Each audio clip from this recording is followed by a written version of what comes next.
जय श्री राधा रानी सरकार की। जय श्री कृष्ण भगवान की। जय श्रीमद् भागवत महापुराण की।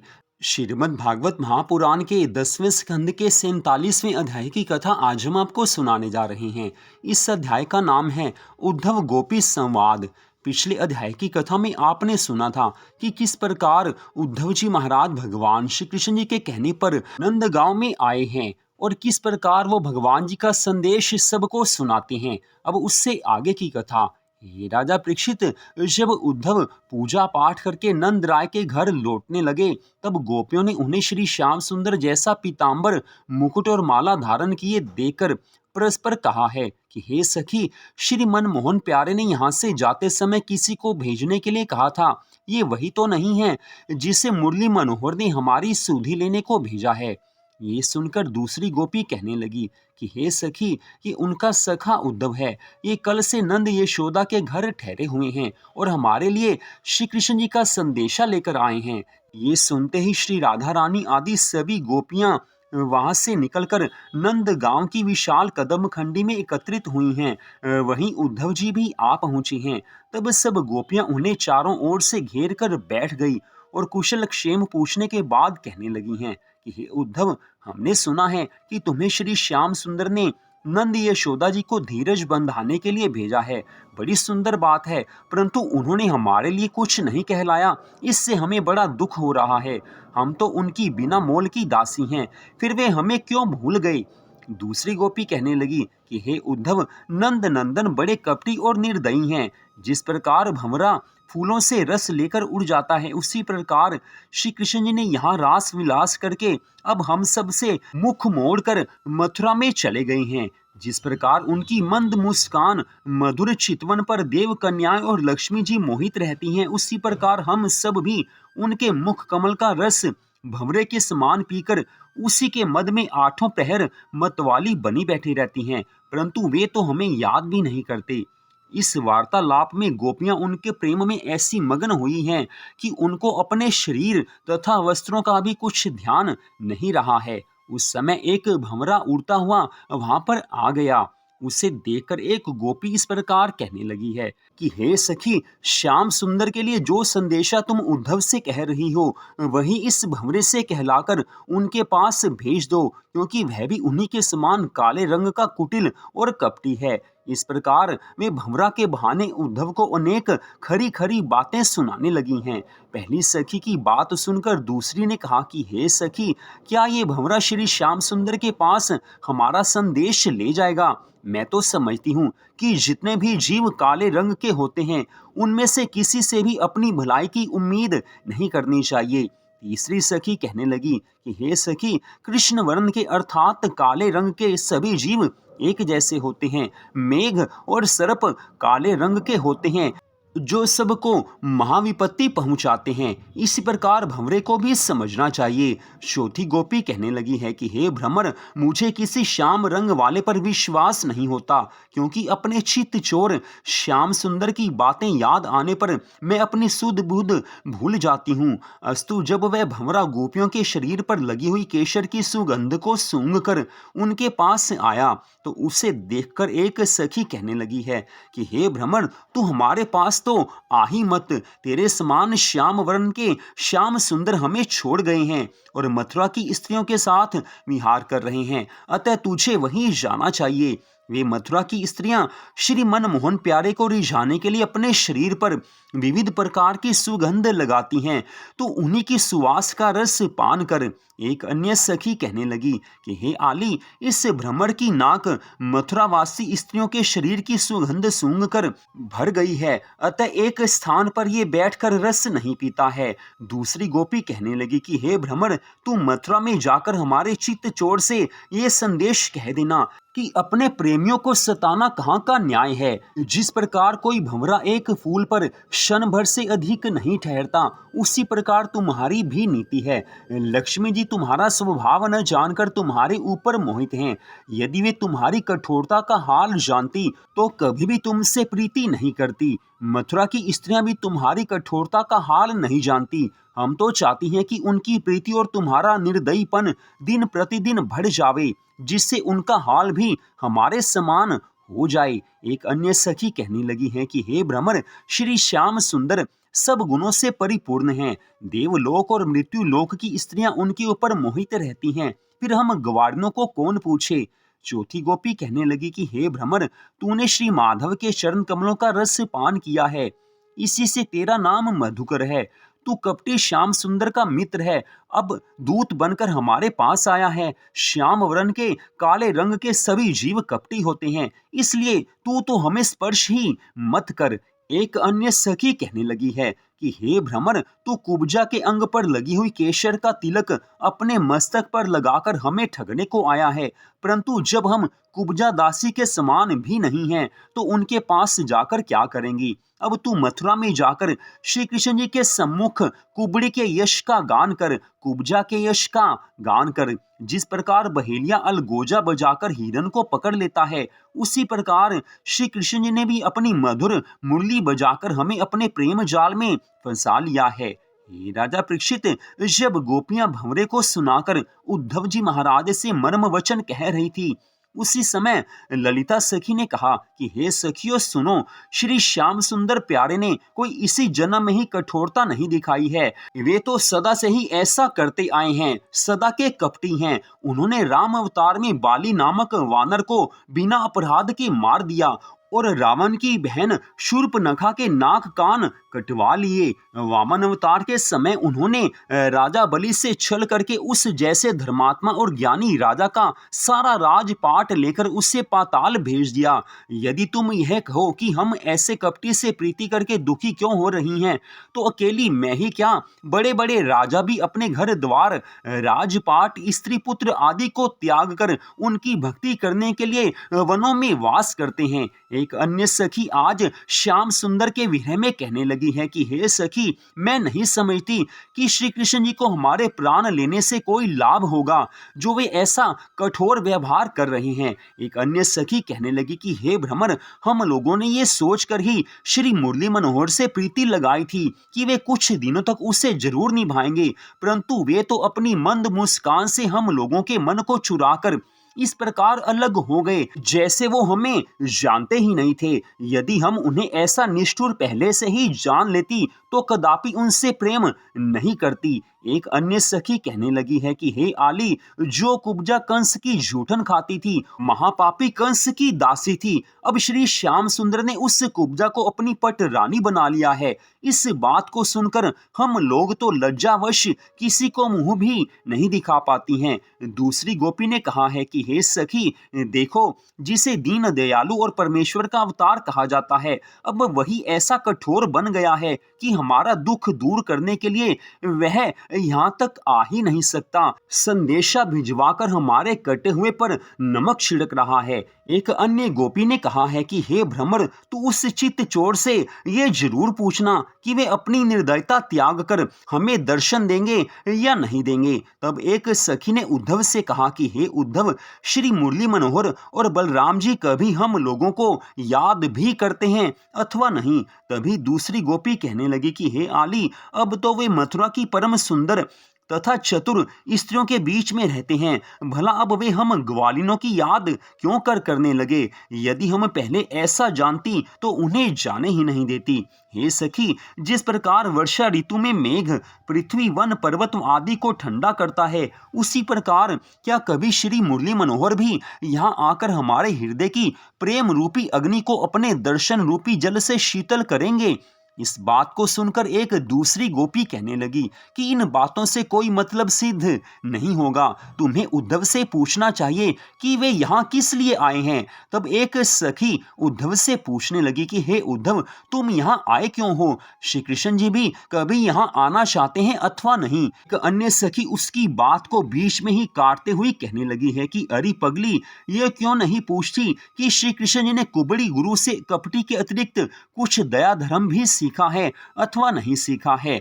आज सब कुब्जा पर दोष लगा रही हैं। तब तीसरी सखी कहने लगी है कि हे आली, वसुदेव जी ने श्री कृष्ण बलराम को हम अहीरों की संगति में रहने के कारण तीर्थ के जल से स्नान करवाकर जनेऊ पहनाया है। अब वे भला उन्हें यहाँ आने ही क्यों देंगे। उस समय एक अन्य गोपी ने, जो श्री श्याम सुंदर के विरह सागर में मग्न हो रही है, झुंझलाकर इस प्रकार कहा है कि हे सखी, जब वह निष्ठुर हमारी सुधि नहीं लेता, तब तुम उसके संबंध में बार बार इतने प्रश्न क्यों कर रही हो। उसके ऐसे कठोर वचन सुनकर दूसरी गोपी कहने लगी कि इस ग्वारिन के मुंह में आग लगे, जो ये ऐसी बातें कह रही है।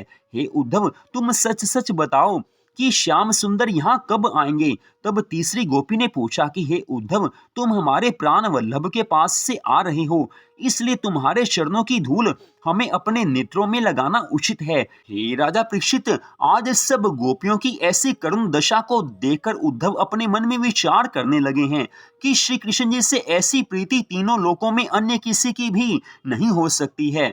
इस समय उद्धव ने श्री राधा रानी को, जो सब गोपियों से अलग मौन बैठी हुई आंसू बहा रही थी, उनको श्री कृष्ण जी द्वारा भेजी गई एक रत्नों की माला देते हुए कहा है कि हे गोपियों, तुम्हारे समान भाग्यशाली कौन है जो तुम श्री श्याम सुंदर के चरणों में ऐसा अटूट प्रेम रखती हो। जगत में मनुष्य श्री कृष्ण जी के चरणों की भक्ति प्राप्त करने के लिए अनेक जप तीर्थ आदि करते हैं, परंतु वे भी तुम्हारे जैसे उच्च कोटि के प्रेम को प्राप्त नहीं कर पाते हैं। तुम मुझे ऐसा आशीर्वाद दो जिससे मुझे भी तुम्हारे ही समान श्री कृष्ण जी के श्री चरणों में प्रेम प्राप्त हो सके। मेरे ऊपर श्री श्याम सुंदर ने बड़ी कृपा की है, जो मुझे यहाँ भेजा है। अब मैं तुम्हारे दर्शन प्राप्त करके कृतार्थ हो गया हूँ।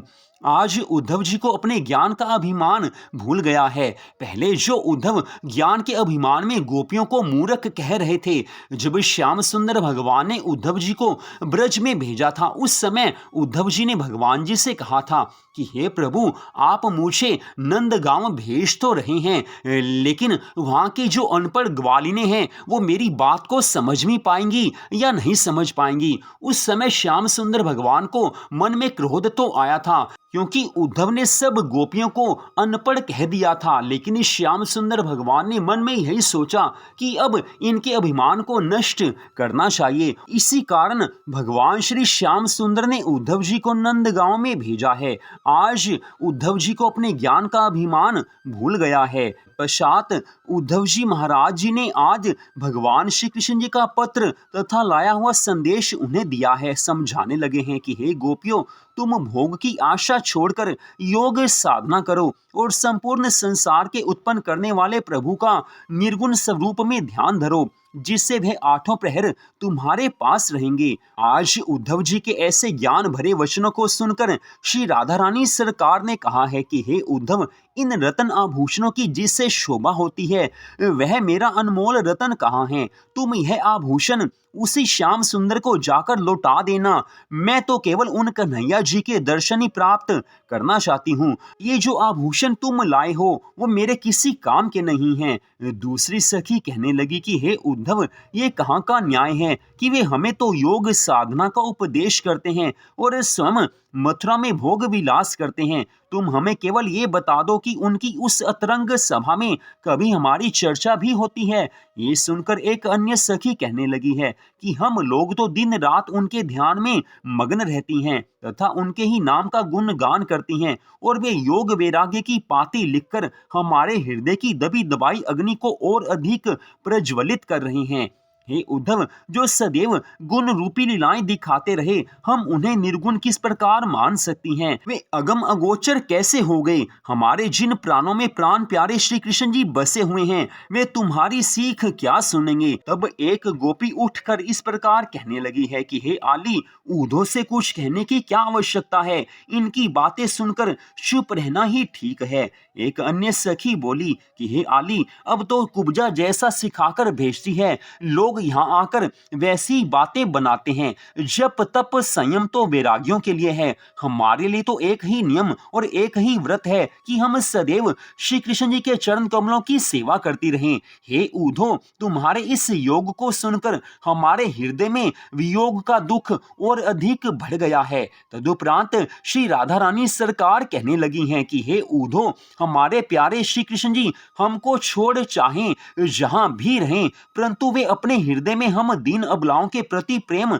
बनाए रहें। हम तो केवल यही उनसे चाहती हैं। हम इस बात को भी जानती हैं कि श्री श्याम सुंदर कुब्जा से कितना भी प्रेम क्यों ना करें, परंतु त्रिलोकी के सब लोग जप तप संयम व्रत में जब भी नाम लेंगे, राधा कृष्ण का ही नाम लेंगे, राधे श्याम का ही नाम लेंगे। आज श्री राधा रानी सरकार ने बड़े गूढ़ रहस्य की बात कह दी है। श्री राधा रानी सरकार उद्धव जी से कहती हैं कि श्याम सुंदर चाहे कुब्जा से कितना भी प्रेम क्यों ना करें, मथुरा की सब स्त्रियों से कितना प्रेम भी क्यों ना करें, लेकिन त्रिलोकी भर के सब जीव जब जप तप संयम व्रत में नाम लेंगे, उस समय राधे कृष्ण ही कहा जाएगा। कोई कुब्जा कृष्ण नहीं कहेगा, कोई रुक्मणी कृष्ण नहीं कहेगा, कोई सत्यभामा कृष्ण नहीं कहेगा। श्री राधा रानी सरकार ने उस समय द्वापर युग में ये बात उद्धव जी से कही थी कि विश्व भर के सब लोग, त्रिलोकी भर के सब जीव राधे कृष्ण नाम लेंगे, कोई और नाम नहीं लेगा। वही आज इस कलयुग में हम देख सकते हैं कि सब राधे कृष्ण नाम ही लेते हैं, कोई और नाम नहीं लेता है। श्री श्याम सुंदर भगवान की उस समय द्वापर युग में 16,108 रानियां थी, उनमें से 8 विशेष पट रानियां थी। लेकिन श्याम सुंदर भगवान का नाम भक्ति के लिए जब भी कोई लेता है, राधा रानी का नाम ही साथ लिया जाता है। राधे कृष्ण कहकर लोग भवसागर से पार हो जाते हैं। एक अन्य गोपी कहने लगी है कि हे उद्धव, हमें श्री मनमोहन के लौट आने की आशा थी, परंतु तुमने योग का संदेश सुनाकर हमारी आशाओं के महल को ढा दिया है। हम तो सीधी साधी ग्वारने हैं, हम योग को क्या जाने। अच्छा हो कि तुम हमें अनाथ समझ श्री श्याम सुंदर के पास ले चलो। हे उद्धव, हमें ना तो मुक्ति की आवश्यकता है, न वैकुंठ धाम हम जाना चाहती हैं। हमें तो केवल श्री श्याम सुंदर की दासी बने रहने की अभिलाषा है।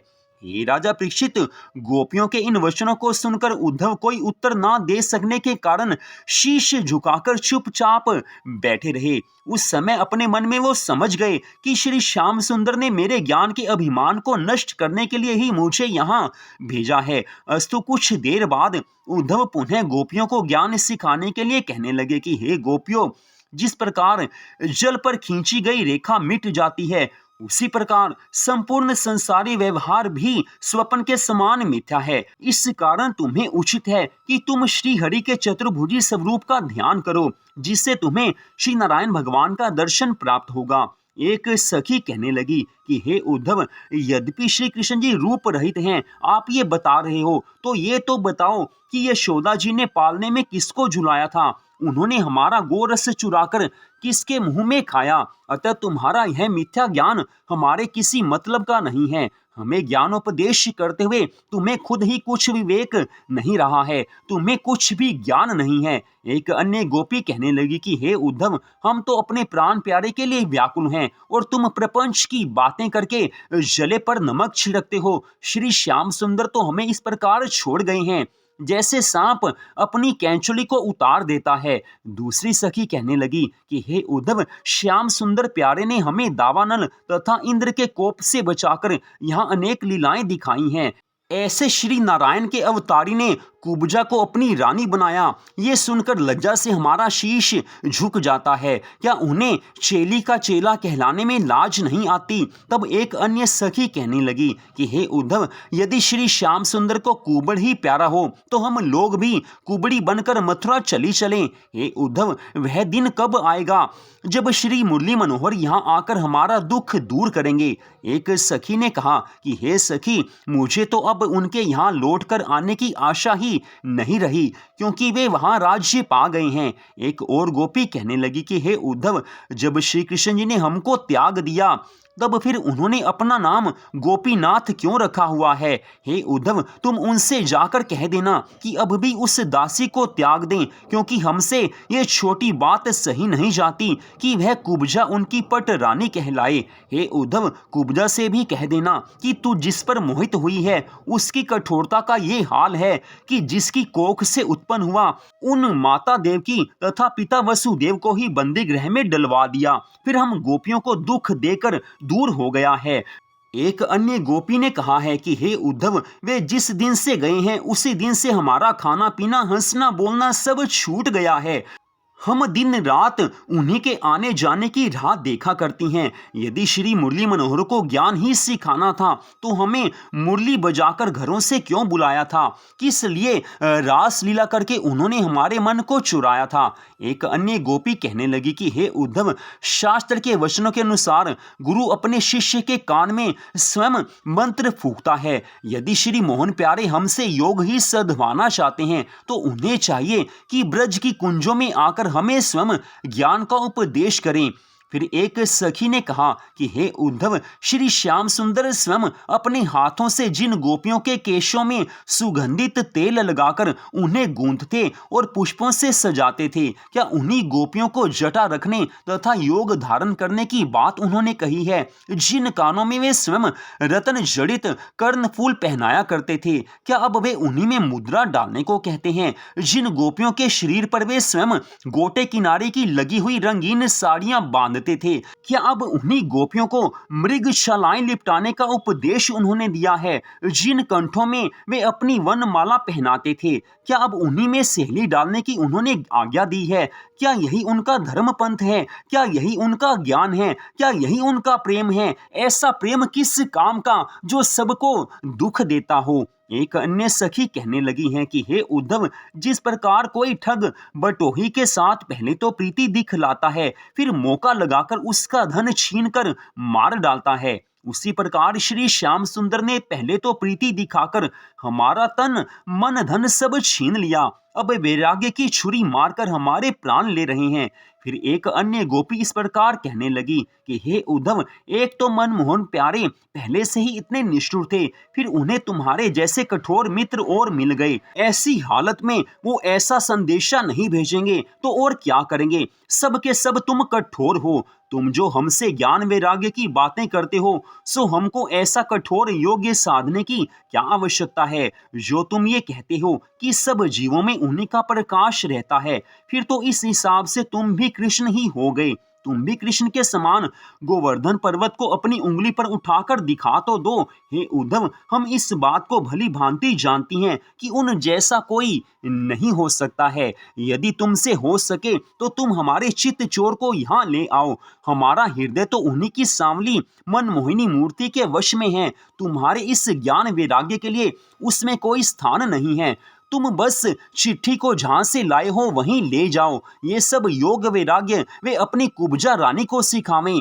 जिस प्रकार अंधे मनुष्य को दर्पण दिखाने से कोई लाभ नहीं होता, उसी प्रकार हमें भी योग सिखाने से तुम्हें कोई लाभ होने वाला नहीं है। एक अन्य गोपी ने कहा है कि हे उद्धव, पहले तुम ब्रज बालाओं की दशा देखो, फिर हमें अपना ज्ञान सिखाना। डूबता हुआ मनुष्य पानी के फेन को पकड़कर नहीं बच सकता, उसी प्रकार तुम्हारे ज्ञान उपदेश से हमें कोई मार्ग नहीं मिलेगा। एक अन्य गोपी बोली कि हे उद्धव, तुम जिस योग की गठरी को अपने सिर पर रखकर मथुरा से यहाँ लेकर आए हो, उसे काशीपुरी में ले जाओ। वहां के लोगों को मुक्ति पाने की बड़ी अभिलाषा रहती है। हे उद्धव, मन तो एक ही है, वह श्री मुरली मनोहर के साथ चला गया है। अब हम योग साधना के लिए दूसरा हृदय लाएं तो कहां से लाएं? मन अब कहां से लाएं? मन तो श्री श्याम सुंदर के पास है।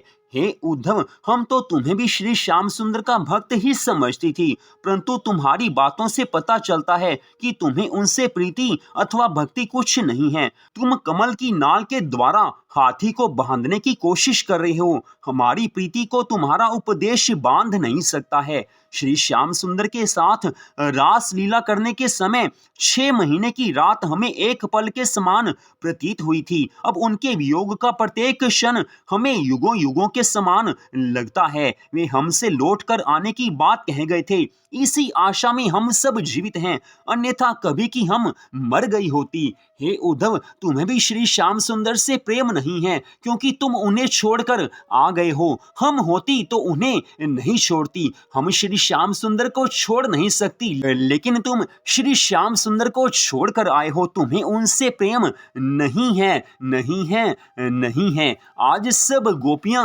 विरह में व्याकुल हैं। उन्हें मालूम नहीं कि वो क्या क्या कह रही हैं, लेकिन फिर भी जो कुछ वचन उन्होंने कहे हैं, एक प्रेमी के वचन हैं जो भगवान से प्रेम करता है। गोपियों से अधिक प्रेम आज तक त्रिलोकी भर में किसी ने श्याम सुंदर भगवान से नहीं किया है। श्री राधा रानी सरकार उनमें सर्वोच्च हैं। उनसे बढ़कर प्रेम भावना किसी में हो नहीं सकती है।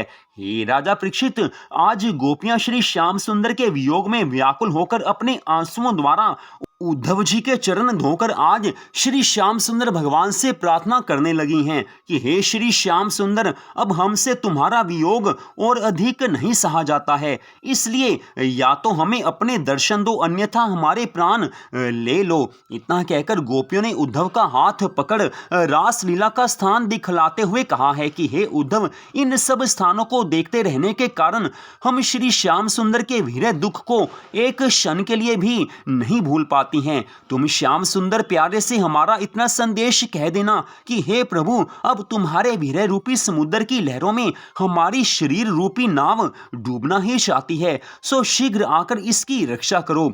इस संदेश को देकर जब गोपियां मूर्छित सी हो गई, तब उद्धव ने उन्हें दंडवत प्रणाम करते हुए कहा है कि हे गोपियों, मनुष्य शरीर का वास्तविक फल तुम्ही ने प्राप्त किया है, जो हर क्षण उन आदि पुरुष भगवान के चरणों में अपना मन लगाए रहती हो। तुम्हारा पद तथा ज्ञान देवताओं से भी अधिक ऊंचा है। हे ब्रज बालाओं, यदि श्री हरि मुझे भी गोपी का जन्म देते तो अधिक अच्छा रहता। मैं वृक्ष आदि का जन्म लेकर भी यहाँ रहना चाहता हूँ, जिससे मेरे मस्तक पर तुम्हारे चरणों की रज पड़ती रहे। तुम्हारी अनन्य प्रीति को देखकर देवता भी चकित रह जाते हैं। फिर मुझ में इतनी क्या सामर्थ्य है जो मैं तुम्हारी प्रशंसा कर सकूं। मैं जिस प्रकार श्री श्याम सुंदर को परमेश्वर समझता हूं, उसी प्रकार तुम्हें भी उनसे कम नहीं मानता हूं।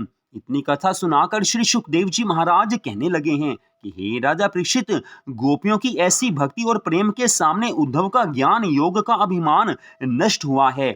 उस समय गोपियों के चरणों पर बार बार अपना मस्तक रखकर उद्धव जी कहने लगे कि हे देवियों, मैं तुम्हारे दर्शन पाकर कृतार्थ हो गया। मनुष्य यदि एक क्षण भी सच्चे मन से श्री कृष्ण जी का ध्यान कर ले तो उसे मुक्ति मिल जाती है, परंतु तुम तो आठों प्रहर उन्हीं के ध्यान में डूबी रहती हो। मैं तुम्हें ज्ञान सिखाने आया था, परंतु तुमसे मुझे उत्तम भक्ति मिली है, प्रेम मिला है। भगवान श्री कृष्ण जी के प्रति तुम्हारी अनन्य प्रेम भक्ति है। तुम इसी रूप में धन्य हो, धन्य हो, धन्य हो।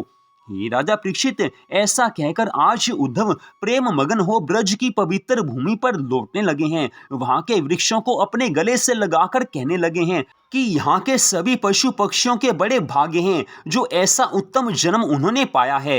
ब्रह्मा और शिव को भी जो परमात्मा अगोचर हैं, वे तुम्हारे अधीन होकर यहाँ खेले हैं। इस प्रकार उद्धव गोपियों के साथ श्री कृष्ण जी की चर्चा करते हुए उन सब स्थानों पर गए हैं जहाँ श्री श्याम सुंदर भगवान ने अपनी बाल लीलाएं की थी। इस प्रकार जब 6 महीने व्यतीत हो गए, तब एक दिन उन्हें यह ध्यान आया कि श्री श्याम सुंदर ने उन्हें दूसरे दिन लौट आने को कहा था।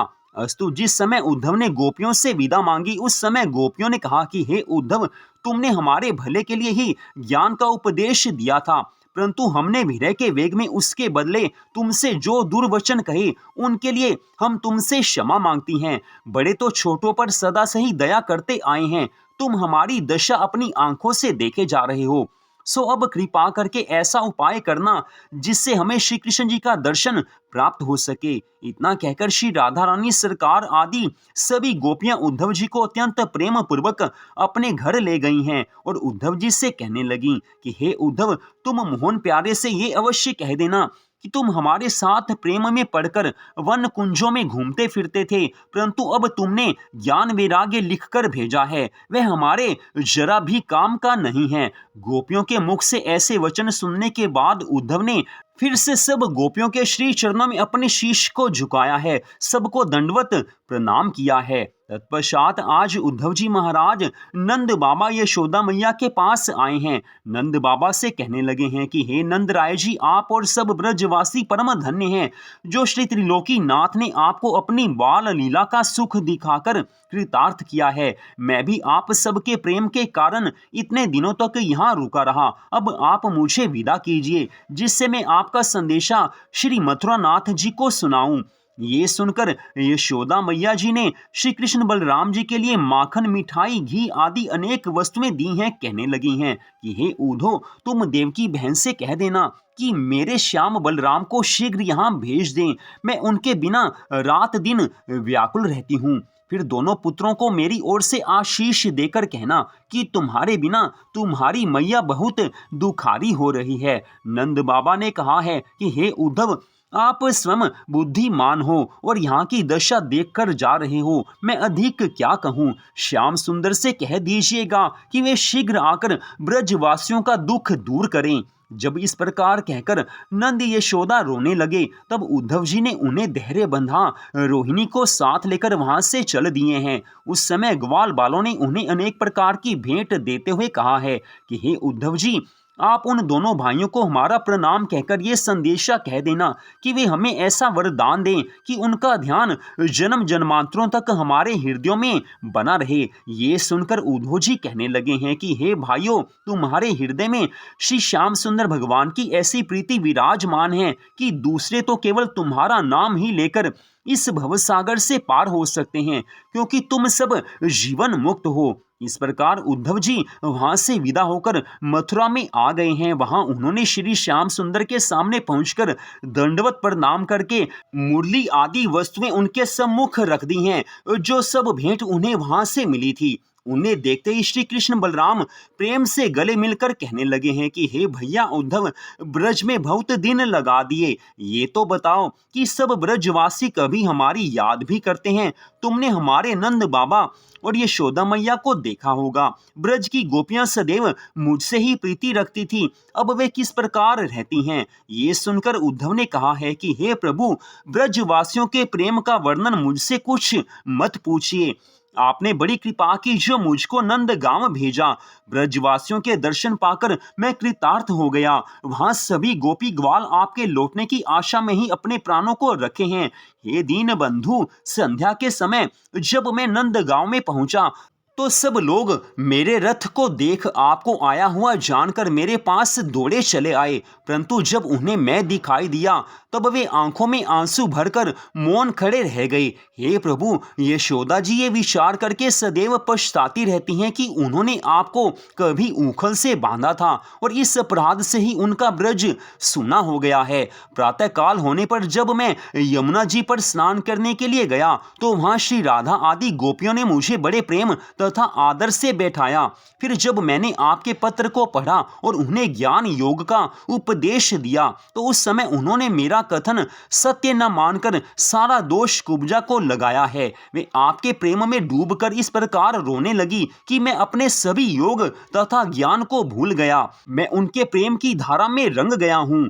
हे प्रभु, उनके प्रेम को देखकर मेरे ज्ञान का गर्व नष्ट हो गया है। मैंने ब्रज में 6 मास तक रहकर प्रतिक्षण सब ब्रजवासियों को आपका ध्यान करते अथवा आपका गुणगान करते ही पाया है। मैं समझ नहीं पाया हूँ कि आपने उनके साथ ऐसा कठोर व्यवहार क्यों किया है। ये तो अन्याय है।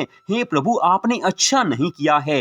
हे प्रभु, आपकी माया को आपके अतिरिक्त और कोई नहीं जानता। श्री राधा रानी की दशा को मैं किस प्रकार कहूँ। वे आपके वीरे में दिन रात रोती रहती हैं। वे कभी आपका नाम पुकारती हैं और कभी अपने नखों से पृथ्वी कुरेदने लगती हैं। अनेक प्रकार से समझाने पर भी उन्हें कुछ धैर्य नहीं आता है। हे प्रभु, उनके प्राण तो कभी के निकल जाते, परंतु आप जो फिर आने की बात कह आए हैं उसी आशा में वे अब तक जीवित हैं। अधिक हाल मैं क्या कहूँ, आप सबके मन की बात को जानने वाले हो। हे प्रभु, आप अंतर्यामी हो, फिर ऐसी कठोरता किस लिए करते हो। आज इतनी कथा सुनाकर श्री सुखदेव जी महाराज आगे की कथा का वर्णन करते हुए कहने लगे हैं कि हे राजा परीक्षित, श्री मुरली मनोहर भी ब्रजवासियों के स्नेह की बातें सुनकर आज रोने लगे हैं। बलराम जी की भी ऐसी ही दशा हुई है।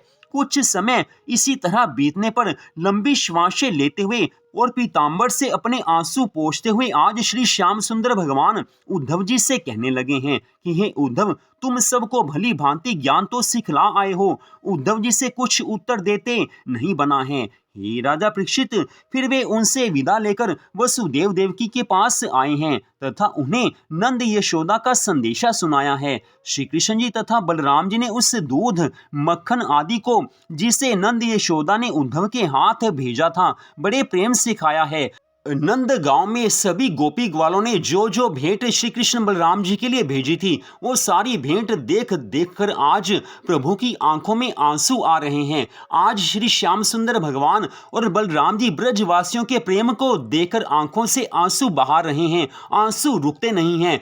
रुके तो कैसे रुके, क्योंकि उधर ब्रज मंडल में सब गोपी ग्वाल आंखों से आंसू बहा रहे हैं। श्री राधा रानी सरकार भी उस समय आंखों से आंसू बहा रही हैं। इस कारण श्री श्याम सुंदर जी की आंखों से भी आंसू निकल रहे हैं, क्योंकि भगवान का एक नियम है। श्रीमद् भगवद गीता ने भगवान ने स्पष्ट ये उपदेश दिया है कि मेरा जो भक्त जिस भाव से मुझे याद करता है, उसी भाव के अनुरूप उसको फल देता हूँ। कोई भी भक्त अगर भगवान को याद करके रोता है, भगवान उसी क्षण उसको याद करते हैं। भगवान की आंखों से भी प्रेम के आंसू बहने लगते हैं। आज सब ब्रजवासी ब्रज मंडल में नंद गांव में आंखों से आंसू बहा रहे हैं श्याम सुंदर भगवान को याद कर करके, और इधर श्री श्याम सुंदर भगवान की आंखों से भी झर झर आंसू बह रहे हैं। भगवान से प्रेम करना हो तो श्री राधा रानी सरकार और गोपियों जैसा प्रेम होना चाहिए, ब्रजवासियों जैसा प्रेम होना चाहिए। वहां मुक्ति की अभिलाषा भी नहीं है,